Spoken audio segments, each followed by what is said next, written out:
The 378-kilometer passage of the Black Sea between the Romanian and the Turkish borders is the Bulgarian seaside. Tourists traditionally explore this route from north to south, taking in the 40-kilometer-wide coast full of natural beauties. The northern point of the Bulgarian Riviera is Kaliakra Cape, around which there is a nature reserve where about 300 species of birds live. Here the soil consists of marl, yellow sandstone, and white limestone. Huge landslides gave the landscape here its characteristic shape. The small town of Balchik was built in such an area on the north part of Varna Bay. Balchik is one of the oldest settlements by the seaside. A unique oriental atmosphere is given to the town by the slim minaret standing in the main square and the muezzins singing from there. It was founded by Greek settlers in the 6th century and named Krunoi, which means source. The town soon became famous for its grapes and wine. This gave its new name Dionysopolis, referring to the convivial god who was fond of wine. The town flourished for centuries. Wine merchantmen had appointments with each other near the walls of the town. Dionysopolis even minted its own money. The name Balchik was first mentioned in the 16th century. There are people who think it refers to the beekeepers who lived here, but more people think it was the name of a local Cumanian nobleman. The town is a romantic, peaceful place. It's a good starting point to look at Kaliakra Cape and its surroundings. Building fever reached this area after the turn of the century, but fortunately, multi-story hotels that would have changed the original atmosphere haven't been built, just private guest houses and villas. In the main square, we can find the Folklore Museum and the Museum of Town History. The crooked streets lead to the hill above the harbor. Here, every balcony and terrace overlooks the sea. To a romantic town belongs romantic legends. Queen Victoria's granddaughter, Maria, was a Romanian queen. In 1931, she had her summer palace built near Balchik, which belonged to Romania at that time. According to the story, the queen's most beloved daughter got stuck in the stormy sea. It seemed there was no hope when Hassan, the Turkish gardener of the queen, rescued Ileana. Some people think that the brave boy became the widowed queen's lover. Others think he became the queen's daughter's lover, or at least was promoted to guard.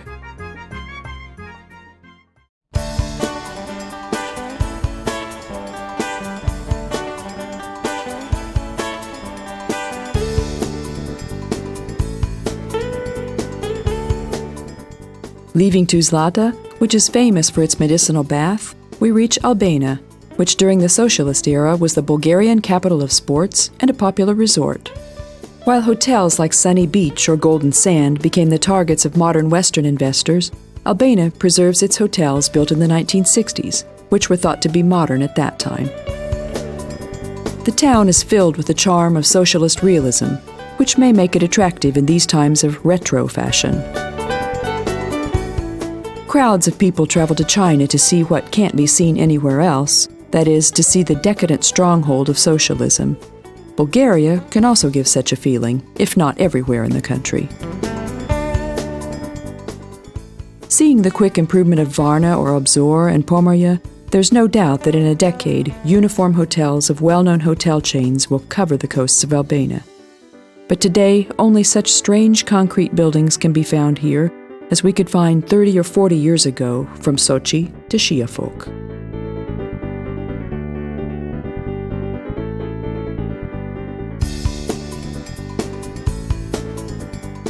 Parks with trees native to the area, wide pedestrian zones, and colorful flower beds beautify the surroundings.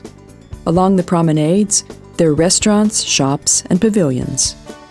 There's no lack of sports and entertainment facilities today either, just more people wanting to partake. In the last 15 years, fewer tourists from Eastern and Central Europe, but more tourists from Western and Northern Europe have frequented the Bulgarian beach. Albena got a facelift in 1969 when it received all the facilities that a well-equipped beach should have. Already back then, boat or yacht trips were popular, as well as water skiing. But the development of technology created new water sports equipment and facilities, making surfing, kiting, and jet skiing possible. Today, it's not only possible to rent such equipment, but there are also courses for beginners. We can see the sights from a parachute towed by a motorboat, but they're not only water sports.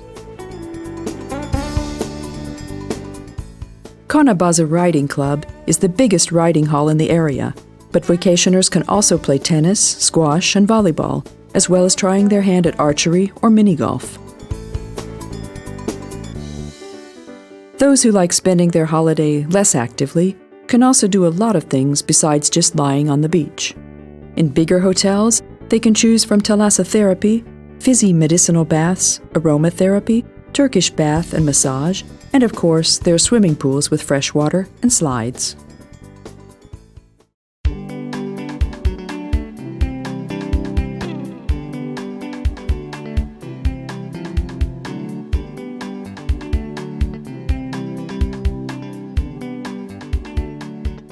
From 1946 to 1989, Sveti Constantine I Elena was called Druzhba, which means friendship. Those who were on holiday here during that time wouldn't recognize the small settlement today. The coast passage lying 9 kilometers from Varna is quieter and more peaceful than the big resorts. It's more similar to Albena than Golden Sand or Sunny Beach. The intimate camping side of the city is a favorite of backpackers, and pensioners visit the hotels for their medicinal baths, sauna, massage, and healthcare services.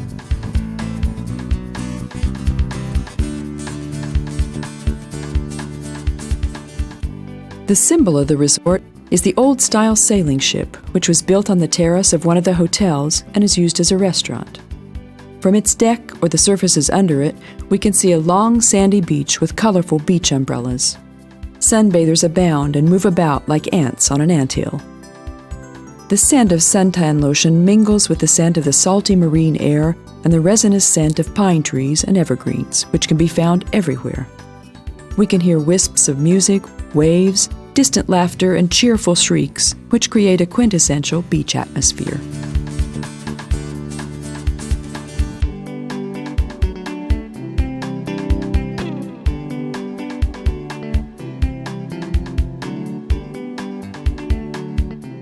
The Bulgarian seaside functions as a natural wave bath due to its location.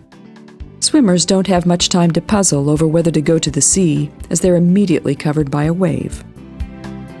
The water is very shallow along a narrow passage, so the waves are not dangerous, and lifeguards are on duty from 8 till 6.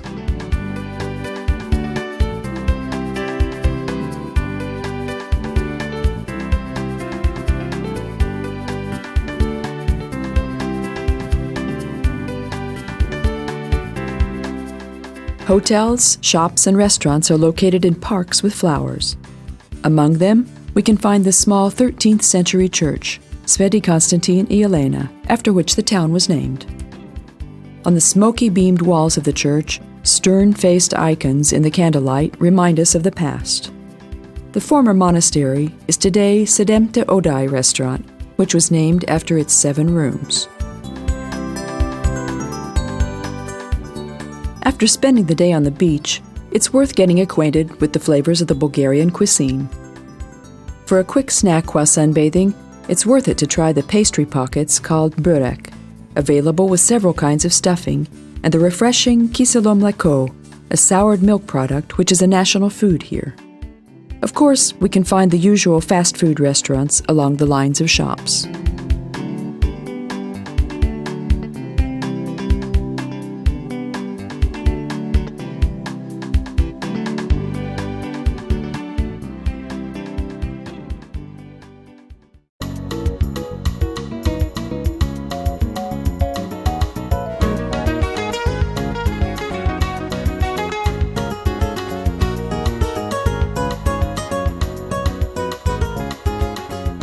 Golden Sand, Zlatni Piazaci in Bulgarian, has been the showpiece of the seaside since 1957, celebrating its 50th anniversary in 2007. Its popularity is partly due to the airport in Varna, which is close to here. The 3.5-kilometer-long and 120-meter-wide passage had 50 hotels in 1967. Today, there are many more increasingly modern hotels to choose from. Over 16,000 beds are available in hotels, apartments, and villas.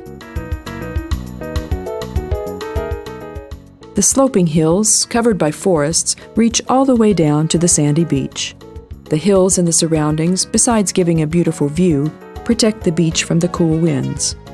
On the north side of the resort complex lies the harbor called Fisherman's Village, where cruise ships looking like old pirate boats lie at anchor. The modern metal frame is covered by wooden structures, and the decoration also gives the impression that we've gone back in time. Half or full day trips are available to Balchik, Albena, Constantine, and Varna. Lunch served on deck consists mainly of grilled fish and salad. Those who would like a slightly more modern way of traveling than with pirates may set sail in the Black Sea in a real old-timer built on a raft. There's also an outdoor stage here, which is protected by towers. In the morning, performances for children are held, and in the evening, plays are performed. Information about the programs is available at the reception desk of hotels. If you're lucky, you can see a real folklore performance or meet the stars of the local pop music scene.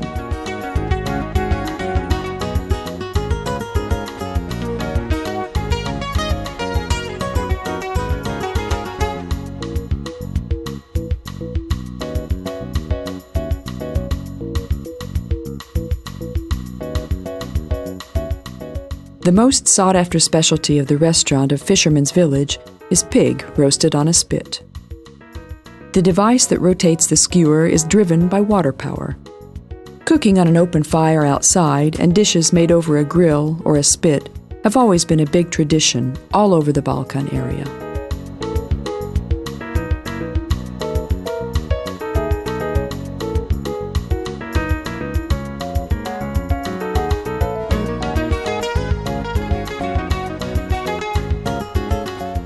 Nowadays, there may be no resort in the world where there are no small buses which look like small trains. We can find them on golden sand, too, where they're needed considering the length of the beach. As traveling by car is not really an option here, we should walk along the seaside until we reach the beach or restaurant or shop we'd like, and on the way back we can take one of these cheap, small buses. The seafront, following the traditions of seaside beaches, has every kind of shop, restaurant, and entertainment facility.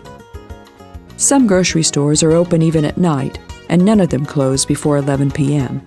In the shops, we can buy clothes, shoes, swimsuits, suntan lotion, souvenirs, watches, medicine, bags, stationery, film, batteries, toys, newspaper, and many other things.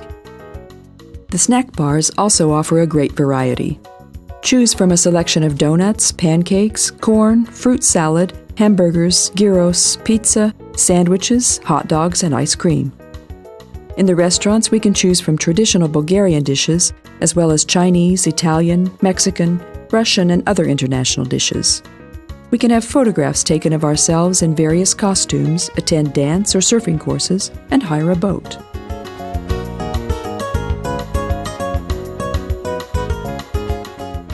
The banks usually close at 4 in the afternoon, but some exchange booths are open all day. Almost all tourists have breakfast at the hotel between 8 and 10 in the morning. International fast food restaurants and the buffets of the Golden Beach are open till late evening, but the restaurants usually open only for lunch at noon and close at 3 in the afternoon. Dinner time is from 6 to 11 in the evening. In Bulgaria, people have a siesta in the afternoon because of the hot climate. In restaurants, the service is mainly slow. The custom is that people spend 3 or 4 hours eating and chatting at the table. At more frequented places, we can find a menu in English and/or German, and those who work in tourism mostly speak these two languages.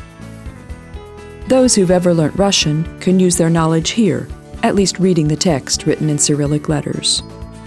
Keep in mind that side dishes and salads are not included in the main course.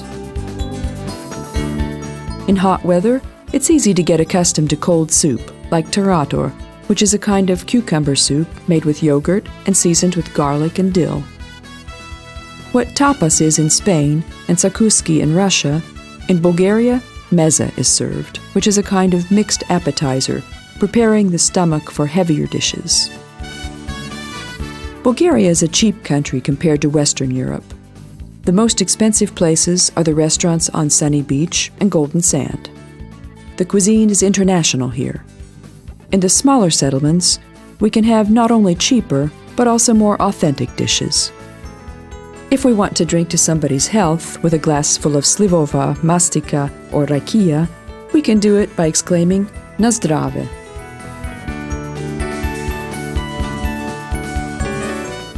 Children can play with video games, but there are also diving boards, slides, table tennis, and playgrounds. The adults can play mini golf and beach volleyball if they get bored with just lying in the sun.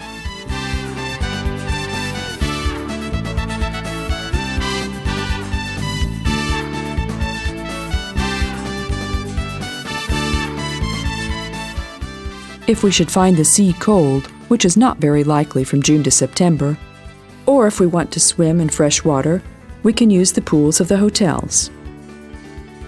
All hotels have their own swimming pools in which a bubbling pool, massage functions, an artificial waterfall, and slides for children have been built. Nowadays, saunas, fitness rooms, talasso, and hydrotherapy are also offered by the hotels.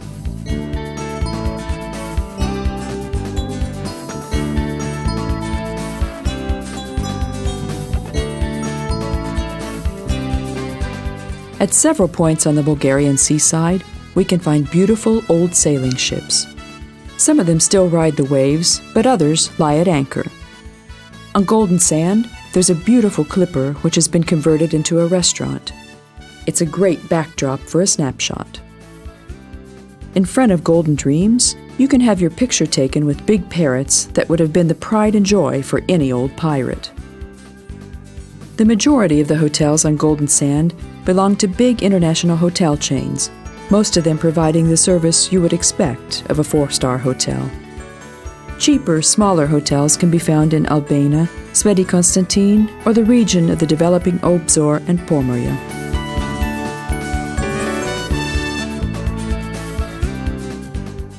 Like at every resort, after sunset, life begins on the promenades and draws to an end on the beaches. Everybody goes walking in their most fashionable clothes, which they weren't able to wear in the heat of the day, and they look for a place to have dinner. Those who have dinner at their hotel usually go somewhere else to have coffee, beer, or a cocktail. A mild breeze reduces the heat after sunset. The hawkers appear, some of them praising their wares with booming voices. Ice cream sellers don't need any hard sell for their goods. There's a long queue in front of them without it. Some people are still paddling about in the swimming pools, but the biggest crowds are in the pool bars. In Bulgaria, private enterprise, small restaurants, and shops don't have a long past. They're just now taking shape, trying to follow examples from abroad. What merchantmen and restaurant keepers have seen in Italy, Greece, or Turkey, they try to accomplish here. As the country's relatively cheap, has newness and some exoticism, it isn't short of guests. The supply meets the demand, so there's a good atmosphere on the seafronts of the resorts, similar to the Italian Lido some years ago. The bustling here is more pleasant than disturbing, but if somebody longs for peace and quiet, they can find hidden villages to the north and south like Tuzlata, Kiten, and Octopol.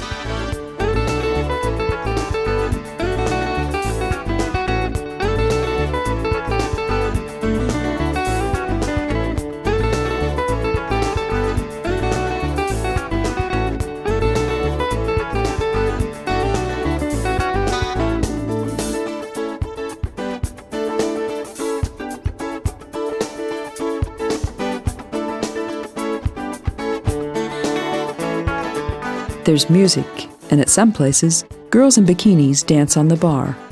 Elsewhere, tourists are taught to dance the Bulgarian kolo.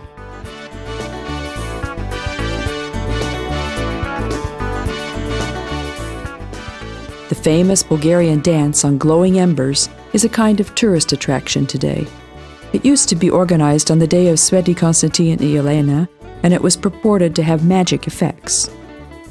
The dancers, Nestinarkas, dance almost ecstatically until the embers die down, yet they never burn their bare feet. There are mystical as well as scientific explanations for this phenomenon, so we can choose whichever we like.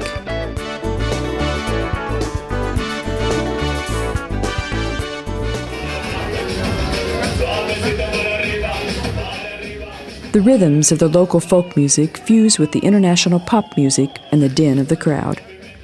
Older people can dance to the quiet music of a piano. Younger people can have a good time at the discos.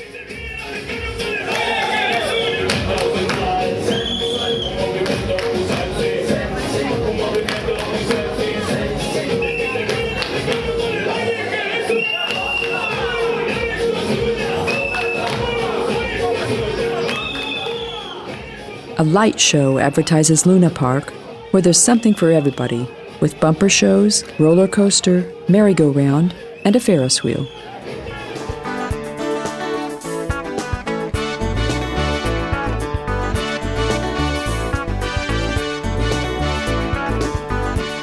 Many people choose to swim in the sea at night, which takes on a deep, inky black color.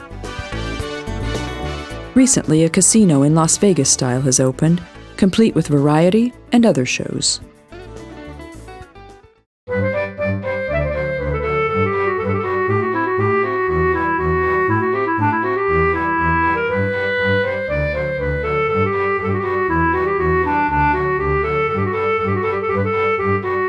The primary goal of those people who spend their holiday on golden sand is the nearby Aladzha Monastery. Don't think of something similar to the meteors or a church with a tower and dome. Aladzha is a monastery carved in a cave in the middle of a dense forest. Only its inner parts have survived. The forest where it can be found belongs to the 1320-hectare Gold Sand Nature Reserve Park. We can get there by taxi or bus if we don't have a car, and it's only a 5-minute walk from the car park. Monks invested a lot of hard work to make a kind of labyrinth in the natural caves of the limestone rock, starting in the 16th century. Everything was to be found that is to be expected in a monastery: a refectory, a kitchen, a storeroom, rooms, library, chapel, and even a cemetery.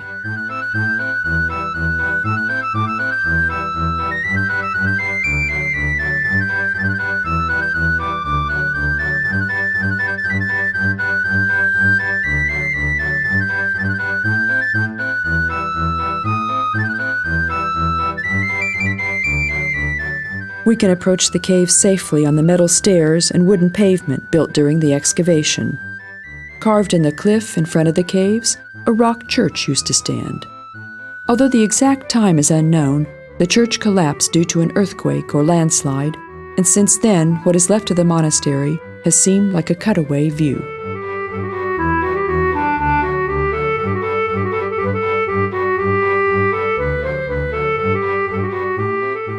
On the outdoor stage of the park, between the monastery and the museum, classical music concerts are held on summer evenings.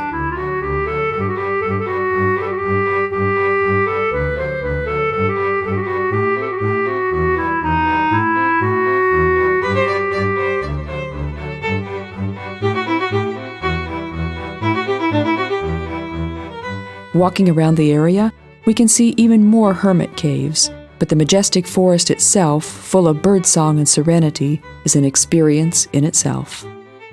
The dense shade of the forests is a pleasant change after the burning sun of the seaside. The remaining belongings of the monks are on display in the small museum of the monastery, and here we can also look at the drawing of the excavation in cutaway form, which explains the construction of the labyrinth.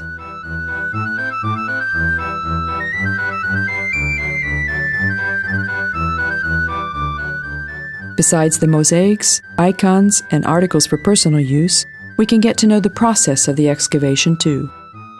The subject of the exhibition is ecclesiastical, but is complemented by works of modern fine arts.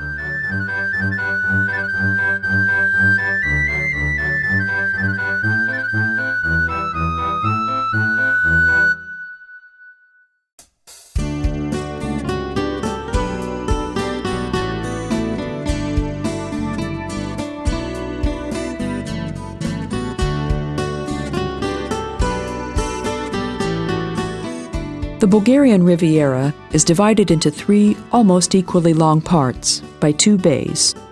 In the 2 bays, 2 cities were built, Varna and Burgas. Varna is larger than Burgas. It's the 3rd largest city in the country with a population of 350,000 after Sofia and Plovdiv. The settlement is located in the western part of Varna Bay. To the south, it surrounds the harbor and the beaches like an amphitheater. The heart of Varna is Nesebar Square. The lungs of the city is Primorsky Park, which is abundant in sports fields and playgrounds and has an outdoor stage and several restaurants. One of its attractions is the aquarium, in which we can see fish and other creatures typical of the Black Sea.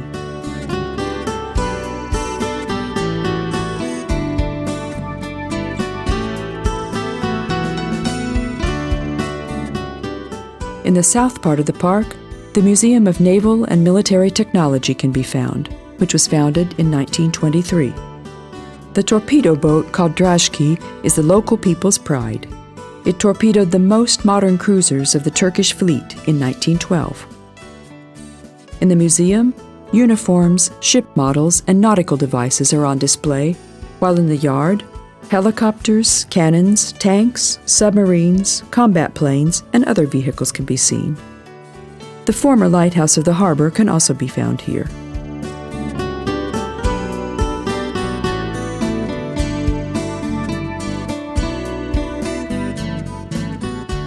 Varna, which had been sadly neglected in the last few decades, is trying to prove today that it wasn't called the most beautiful city of the Black Sea for nothing. The buildings give a peaceful atmosphere. Their style reminds us of the cities built during the Austro-Hungarian monarchy.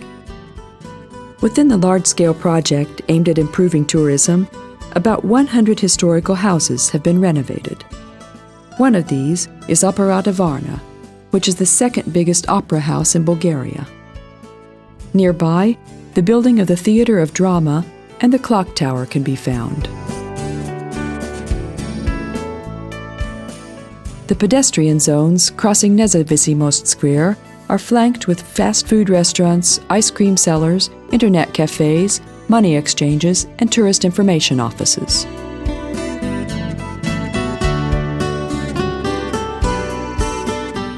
Similarly to other seaside cities, the past has deep roots here as well. In the 4th century BC, Thracians founded the first known settlement. These were followed by Greeks from Miletos, the Romans, then the Byzantines, with Bulgarians appearing in the 7th century. The city called Varna by them was their military observation base. It feels as if we were in Vienna, Trieste, or Rijeka. The streets are lined with old ornate houses.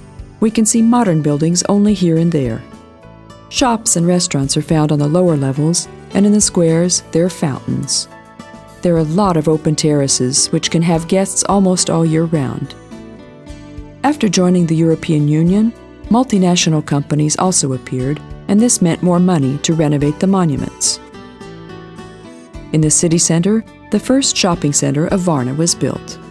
A few old wooden houses from the time of Bulgarian revival have remained in the downtown area. The most significant event in Varna, which was begun under the conquest of the Turks in 1391, was the Battle of Varna. The memorial park established on the site of the battle is surrounded by the houses of the expanding city. If you don't have a car, you can get here by trolleybus from Nesebar Square by way of Vladislav Varnenskij Avenue. This street is named after the great king of Hungary and Poland, whose army entered the Balkanic peninsula to pursue the Ottoman Turks as far as possible. They occupied Sofia, but were forced by the cold winter in the Balkanic mountains to make peace. Because of the scheming Pope's urging, he violated the treaty and on the 10th of November 1444 joined battle with Sultan Murad at Varna. The light-headed young king was killed by the Turks, who carried his head pinned on a spear around the battlefield. This disturbed the Christian army greatly, so the Ottoman Turks, who were stronger anyway, were able to beat them easily. In the mausoleum, formed of Thracian tombs, we can see only the copy of the king's sarcophagus. The original can be seen in Wawel in Krakow. His body is deteriorating here in the mass grave of the battlefield. János Hunyadi survived the battle somehow with great difficulties, and 12 years later he retorted at Nándorfehérvár. If we return to the city center, we can see the market at Simon Metropolita Square. It consists of two parts. On the one hand, we can buy typical Bulgarian souvenirs, such as t-shirts, badges, wood carvings, shells, and on the other hand, we can buy food products. The typical Bulgarian seasoning is čubrika, available in bottles and layered with salt and paprika. Rose honey and rose jam, along with rose oil and perfume, are the best-known products of Bulgaria. Bulgarian gardeners are well known for their beautiful products, even outside their homeland. At the market, we can still buy bright green peppers, juicy cucumbers, succulent tomatoes, and aromatic onions.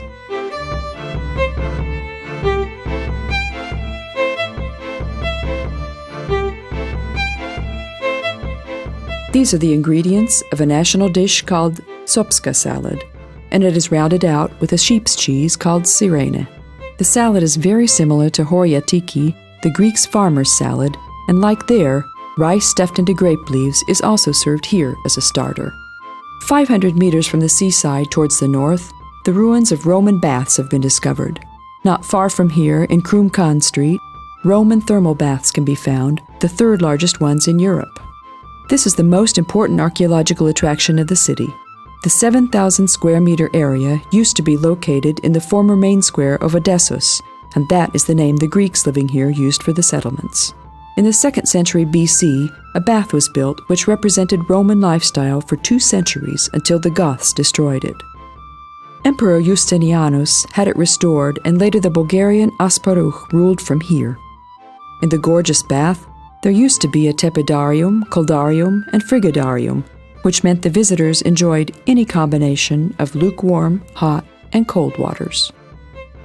The area was discovered by the archaeologist Karol Skorpil at the end of the 19th century.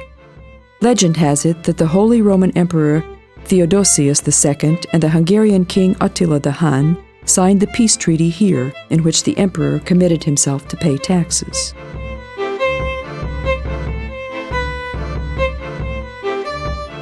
The biggest church of Varna is the Assumption Orthodox Church at Simon Metropolita Square.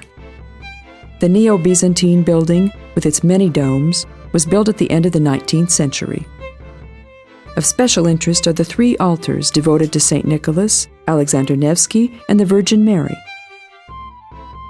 87% of the population is a Bulgarian Orthodox religion, which differs from other Orthodox religions in some details.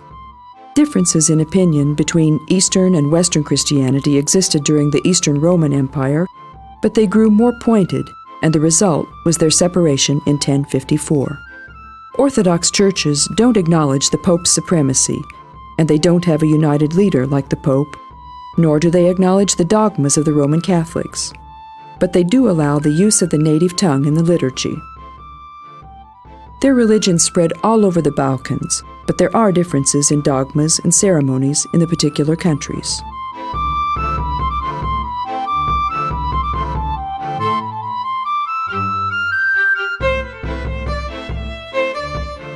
Christian art and architecture started to divide after the church was separated. In the areas remaining under the influence of the Roman Church, the belfry appeared as an important element of architecture.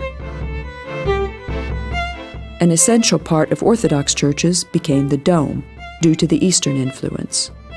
So Byzantine churches have several domes and ground plans in the shape of a Greek cross. Depicting scenes from the Bible on the church walls is especially common in those areas where there's illiteracy, so pictures substitute texts and assist in worship.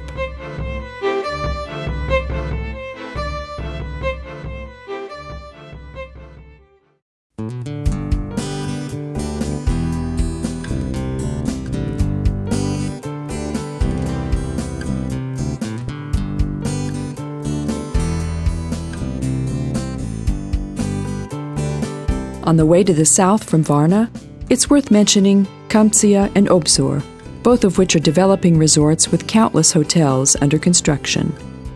The road runs along the high coast, giving a view of the sea at certain points. The famous resort, Sunny Beach, lies on the southern slope of Emine Cape. The golden yellow sandy beach, which seems to be interminable, lies on the coastal creek flanking the plain at the mouth of the river Hajiska. Light, fine-grained sand is heaped into dunes that may reach close to 20 meters in height. Behind Sunny Beach, Soncevbiag in Bulgarian, there isn't such a high coastal wall as at Golden Sand. It's a flat region where forests are replaced by wide rows of artificially grown trees. The beach is almost twice as long as the Golden Beach, reaching 8 kilometers in length. In the background across the bay, the profile of Nessebar, the city of monuments, can be seen. A direct ship route takes the visitors there from the beach. At the resort, there are over 100 hotels in operation, and many more are being built. The sandy beach of the hotel city is covered by big, colorful umbrellas. The Black Sea is linked to the Mediterranean by the Bosporus, the Sea of Marmara, and the Dardanelles. Its water has a different hue. It's darker than the water of the Adriatic or the Aegean. Its ancient Greek name was Pontos Exenios, meaning friendly sea, despite the fact that it has higher and more frequent waves than the Adriatic. Bulgaria, Romania, Ukraine, Georgia, and Turkey share the 4,090-kilometer-long coast of the Black Sea. The sea bottom sank due to land movements and is framed by terraced landscapes. They're the widest along the Bulgarian seaside, and thanks to this, there are gradually deepening sandy beaches, which alternate with steep rocky coasts on the south and east. It's interesting that the salt content of the Black Sea is about half of the Adriatic Sea. Its fauna is much more modest than that of the Adriatic.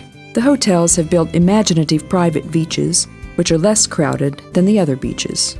On the seafronts, any kind of shop, cafe, and bar can be found. For those who haven't booked their holiday in advance, tourist agencies can help by recommending accommodation. Here, we can also pay for a trip, the most popular being the sightseeing tour in Nessebar, which takes half a day, or coasting on the Ropatamon, which is advertised as a jungle river.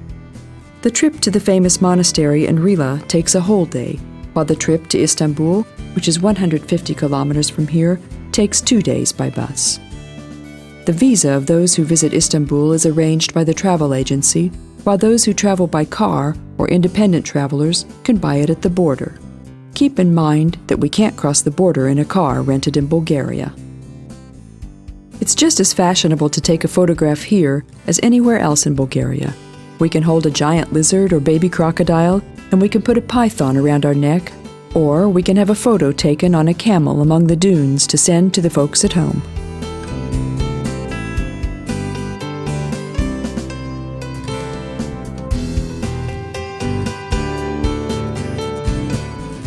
On the hill closing the north end of Sunny Beach, there's an old windmill which hasn't been in operation for a long time and is now a restaurant. The hotels have their own parking areas, and you would do well to park your car here and use it only for trips. Within the city, you can travel by microbus or trolley bus. The price of the hotel includes the parking fee, but anyone who comes here only as a visitor has to pay quite a sizable amount for parking.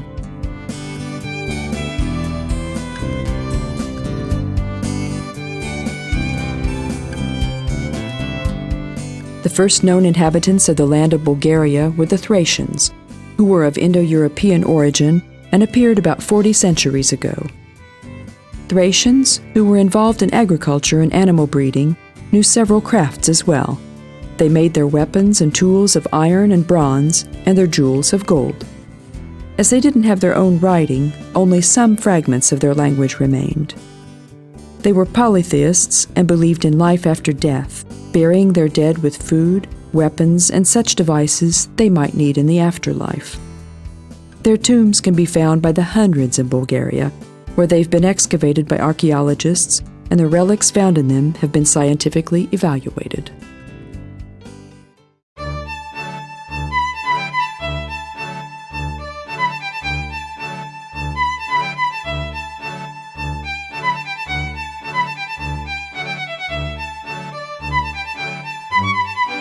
From Sunny Beach, we reach Nesebar, one of the pearls of Bulgaria, by car or ship in a short time.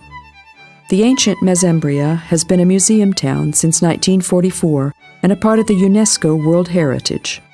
The town, with a population of 9,500, is mainly known for its wooden houses built in the 19th and 20th centuries, while the relics of its distant past are not so eye-catching. Nesebar was built on an 850-meter-long and 300-meter-wide peninsula, which is linked to the mainland by a narrow dam. Buses arrive regularly at the station located at the neck of the dam from Varna, Burgas, and Sofia. Over 30 centuries ago, the first inhabitants of the settlement were Thracians, who inhabited the northeast part of the Balkan peninsula.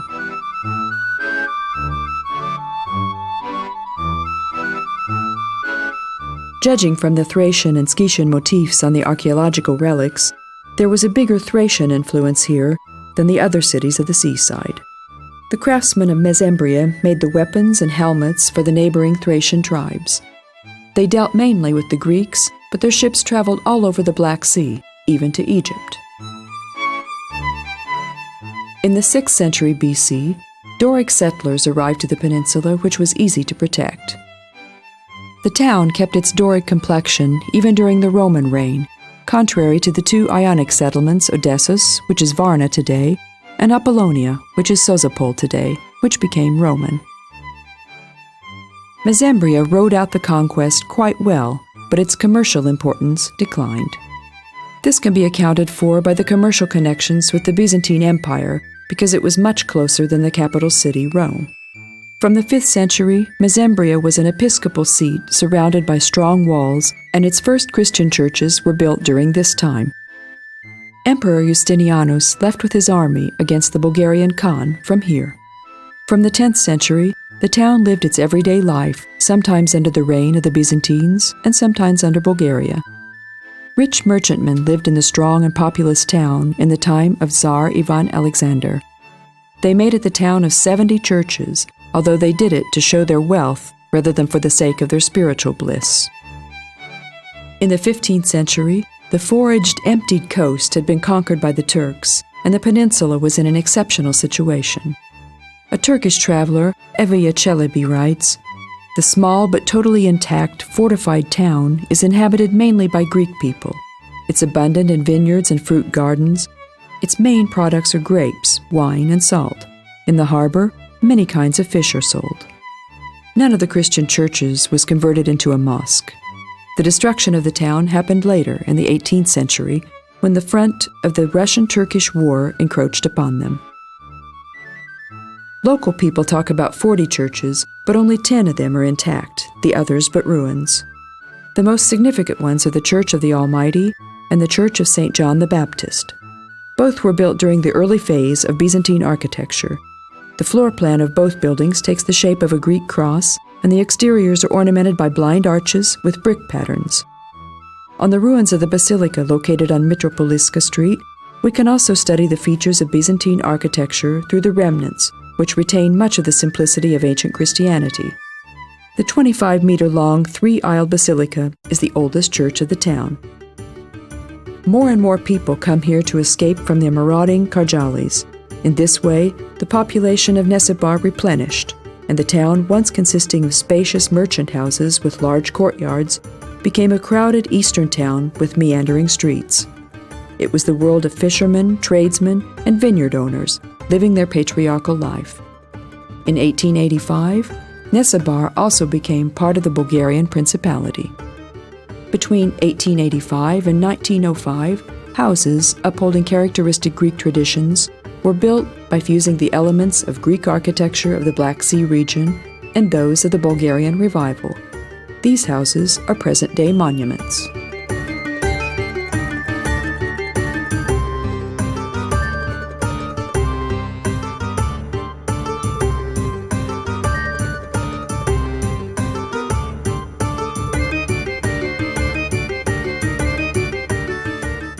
The typical houses of Nesebar are two-storied, the lower floor built of stone, the upper of wood with wooden balconies and projecting eaves. High, massive stone fences surround inner courtyards. Downstairs there are no windows, and the two-wing door is like a gate. The windows upstairs are high and narrow. In the rooms, the ceiling is held by carved wooden beams.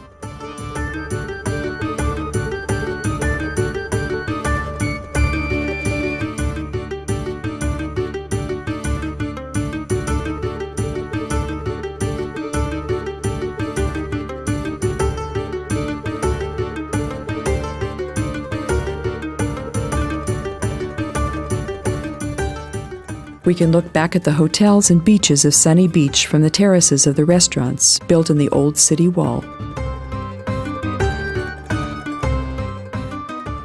In the town, the gate tower that Emperor Theophilus had built is still standing, and the windmill from the times of the Turks is still visible, as well as the remainders of the medieval defensive wall.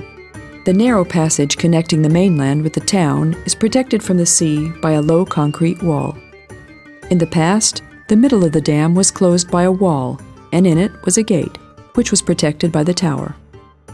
We can cross the dam by car today to get to the car park on the right, from where we can continue our trip only on foot. The end station for microbuses can also be found here. The building of the Museum of Archaeology rises over the car park.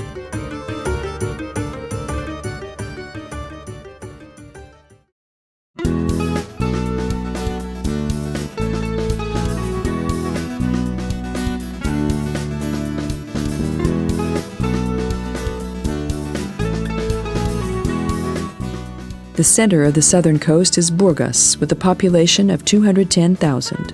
It lies on the bay, also called Burgas, which penetrates the mainland. The town, much like its neighbors, was founded by the Thracians. It was named in the 4th century after the tower Burgas, which stands here.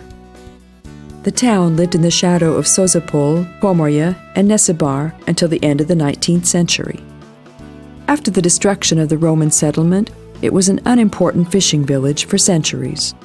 It was inhabited only in the 17th century by settlers attracted by the bay with a lagoon. During the war between Russia and Turkey in 1828, the Turks banished from the northern coast of the Black Sea, settled here. At the corner of the street named after Lermontov stands the church where the poet fought during the war between Russia and Turkey. We can find here a memorial plaque in his honor. Burgas belonged to East Rumelia and was joined to Bulgaria only in 1885. During this time, the majority of the Turks returned to their native country, thus the population of the town fell to 6,500 people. The Turks regarded Varna as the capital city of the seaside, and they built the terminal of the railway there, as well as developing the harbor. It was just this act that initiated the slow improvement of Burgas in 1903. In the meantime, it has become the center of administration, culture, and tourism of the southern coast. Today, Burgas presents itself with a modern face, the buildings of the city center no more than 100 years old, with its public buildings having been built in the 1960s and 70s. It's interesting that almost every settlement of the Bulgarian seaside has its twin. Golden Sand looks like Sunny Beach, Albena looks like Sveti Constantine, Sozopol looks like Nessebar, and Burgas looks like Varna. The network of the streets is similar to that of Varna, and it also has a green park along the seaside. We can find pedestrian zones starting from the park with elegant shops and banks.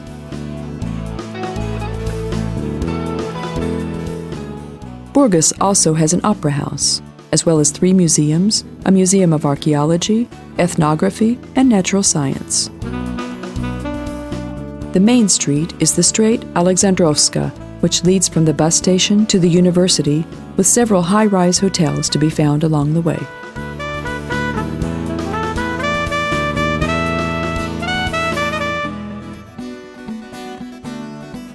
The most beautiful religious building is St. Hach Armenian Church in Bogoridi Street.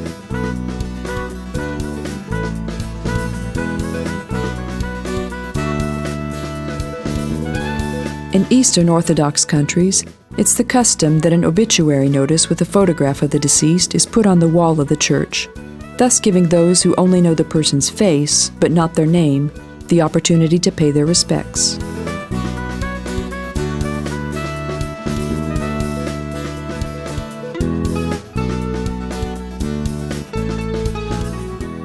Burgas is not specifically a resort, so it isn't abundant in hotels.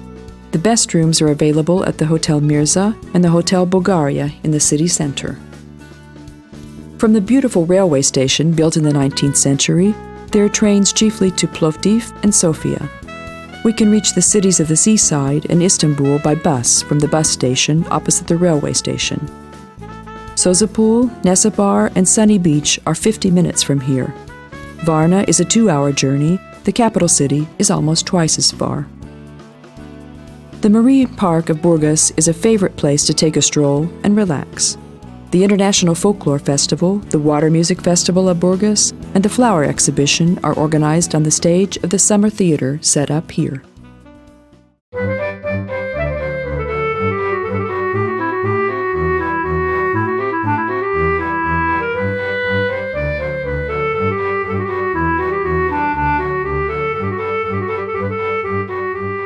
To the southeast of Burgas, the town of Sozopol is located. It was founded by Greek settlers from Miletos who named it Apollonia. The rich city-state traded, allied with, and sometimes waged war against other Greek city-states. Its famous 13-meter-high statue of Apollo was made by Calamis, who also created the omphalos of Apollo in Athens. It's difficult to believe today that Herodotus wrote the following in ancient times: "I don't know which is more beautiful, Athens or Apollonia." In this town with a population of 5,000, there aren't many traces of the Greek past today, though local ceramic makers like making amphora.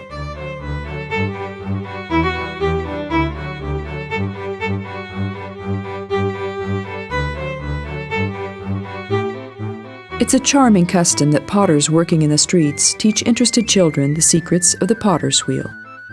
Bulgarians make their vegetable dishes similar to the Serbian juvec or the Greek moussaka in pottery sold here.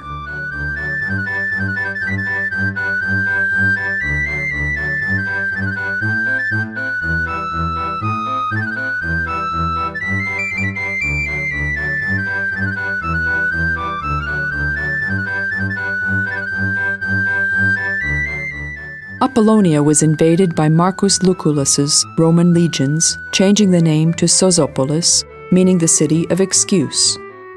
Under Byzantian power, it was the residence of disfavored court nobility. During the wars between Russia and Turkey, the majority of the population fled to Russia. A Hungarian traveler wrote the following in 1931. Sozopol was easy to protect due to its special location and remains so to this day. This town has almost the same location as Mesembria. It was also built on an island, and its mud dam connecting the island to the mainland has a historic formation. According to Strabon's description, the city used to stand on an island. This island is the meridian of a bigger peninsula, and together with several tiny islands, it protects the entrance to a big bay open to the south. Sozopol's bay is the only natural harbor of the Bulgarian seaside.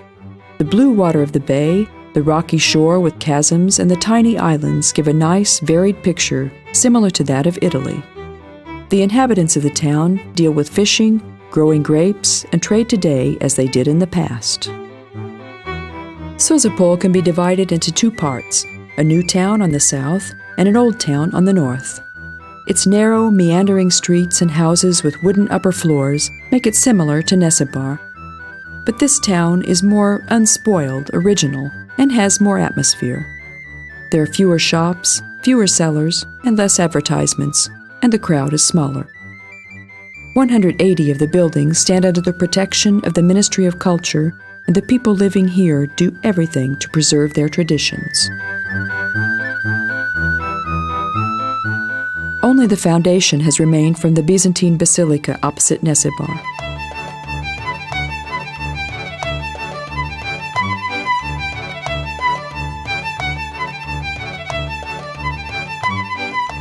The houses have two floors. Their lower floors were built of quarried stone, and the rows of stones were leveled by inserting wood planks between them. The closed lower floor, which had no windows, served economic purposes. There were fishmongers, fishing boat storage, agricultural storage, and sometimes stables here, but today they often function as garages. The people lived upstairs. Narrow windows looked onto the cobbled streets from the wooden facade with closed balconies, supported by carved or arched beams.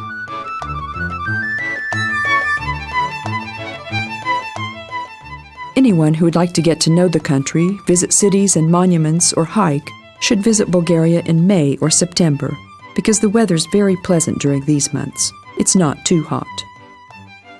The time for swimming is from June to September. Keep in mind that after the relatively mild winter, the sea warms only very slowly, and while swimming is still possible in September or even October, in May it is sometimes still colder than 15 degrees Celsius. The majority of the hotels on the seaside close in winter because although winter ski tourism is significant in Bulgaria, higher mountains are far from the seaside.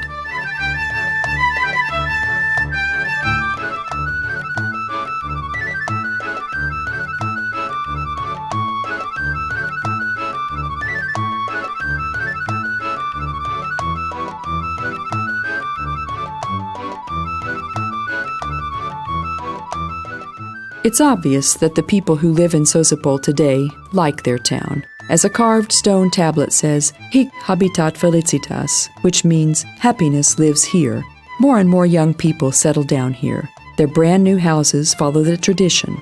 Even if the houses are super modern inside, their exterior still resembles those of their ancestors' dwellings. The bottom is covered with quarried stones, the upper floor is made of wood, and the protruding water spouts also remind us of the past. From the balconies, we never tire of looking at the sea.